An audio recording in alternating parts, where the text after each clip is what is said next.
Good morning, Divorcing Gracefully and Beyond sisters. Happy Tuesday, and I hope everybody had a wonderful weekend coming in. It feels like today is Monday, but today is Tuesday, and that everyone enjoyed their Memorial Day weekend. And I always find Memorial Day to be a bittersweet day in that, and we're remembering the ones who didn't make it home and for the ultimate sacrifice that they had for this country. So it's always, our freedoms that we're walking in today. I think yesterday is just one of those days where it really hits home and reminds you just how much we have to be grateful for. So with that said, today is Tuesday and we're going to be doing our early morning coffee chat. And I have some what I would consider to be exciting information, content, discussion, however you want to say it.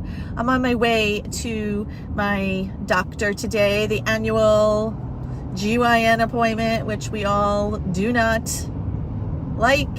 One of those things, but it's one of those things that we do, right? One of those things that we do to keep our health in check. And this is the time of year, usually between January and June is when I do all my annual things, physicals, checkups. This way it reminds me to keep on track so they're not placed all throughout the year. So anyway, we've got a little bit of a car ride going, and I thought, why not have our coffee chat? And I already stopped for my Starbucks. And I made a mistake this morning. Instead of ordering, I usually do an Americano with coconut milk and a Splenda. They didn't have coconut milk, they had almond milk, which is just as good, but it's a little different, which is also good because it brings in, as I teach in Divorcing Gracefully and Beyond, I teach my students that we're going to do things a little different, right? To go to work a different way, to order a different coffee, to eat a little bit of a different breakfast sometimes, because that's what builds the neuroplasticity in our brain and allows change to come through. Otherwise, we are creatures of habit and we will continue to do the same things day in and day out. And that includes the way that we show up in the world and the way that we see the world and what we're going to achieve and what we're not going to achieve. So what I wanted to put on the table for today is what's possible for you. Good morning, Diane. How are you?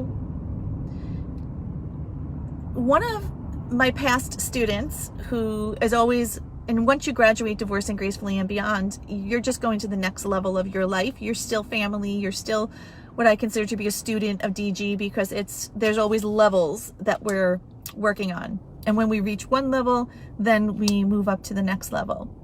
But her name is Suzanne.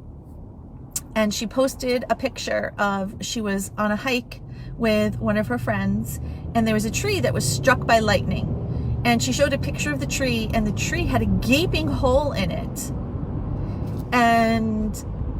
But what ended up happening is the bark grew around the hole, and it just grew taller, and the leaves were bursting and growing towards the sky.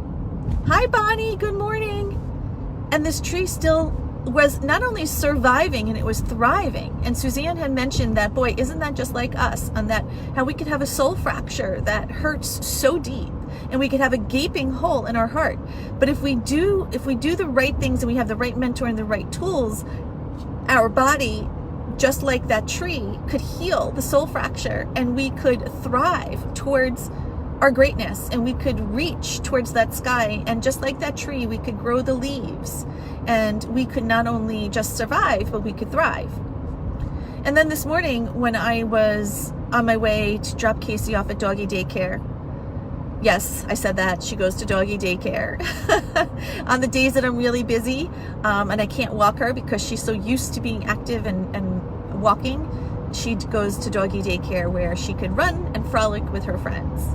But I was listening to Joel Osteen, and I don't know if anybody heard his XM discussion today on XM radio, but he was talking about how and I'm going to butcher the story just a little bit because I didn't catch the full part of the story, but he was talking about how we as parents, how important it is for us to rise up our children in ways that weren't possible for us. So I think every parent's plight, or most parents' plight, is to have their children live better lives than they have lived. And I think that's true. I think for myself and for my daughters, I would like to see them live a better and a life than I had, and be able to achieve more. And so he was talking about how children will rise up to the expectation or the bar that we set for them.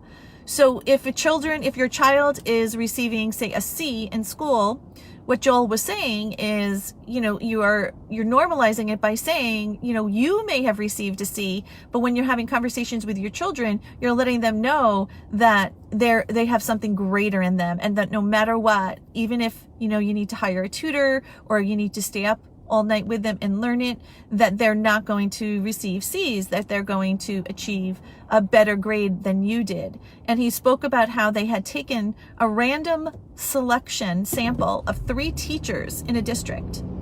And these teachers are all adults, and they had told them that they were high-performing teachers, that these 3 teachers, they did a ceremony for, and they said that they were high performers, and they got, really good feedback from students, and, they were changing the way teaching was done. And now, mind you, unbeknownst to them, they really weren't high performers.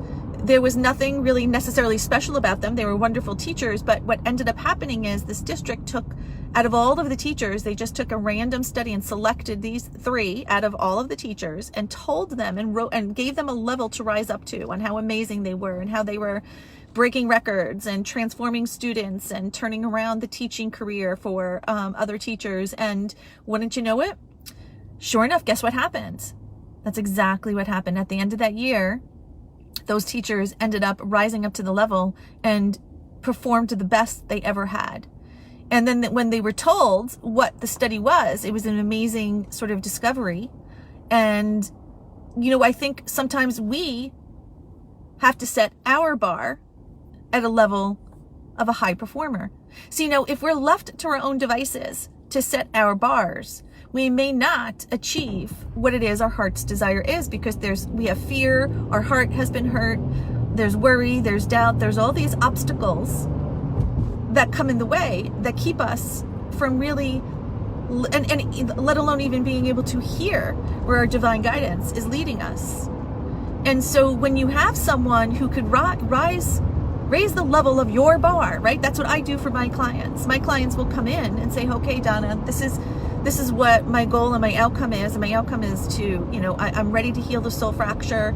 I'm sick and tired of the toxic thoughts that are in my mind. I'm sick and tired of, not seeing my ex-husband living his life and I'm not yet living mine. I have my work set, I have my career set, but for this relationship thing, no matter what I try, no matter what I do, I've done the therapy, I've read the books, I haven't been able to clear it. So that's number 1. Number 2 is, I want to break the generational curse of divorce from my family.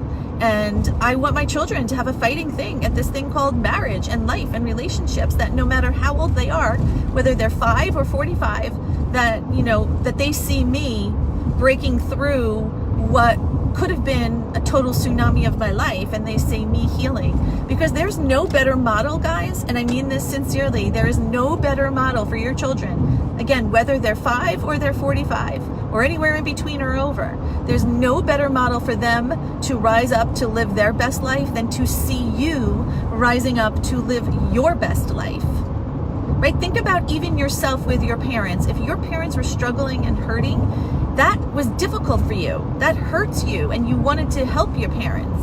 Right? If you see your child that's in struggle, you want to help them. So your children, if they're seeing you struggling and they're seeing you suffering, they're going to want to try to help you, or you're giving them, they're going to be in a difficult position, right? So when you rise up and you're in your best self, and they see you overcoming these obstacles, not only are they going to be thrilled for you, and now you have released them from the bounds of having to take care of you or feel any pressure to,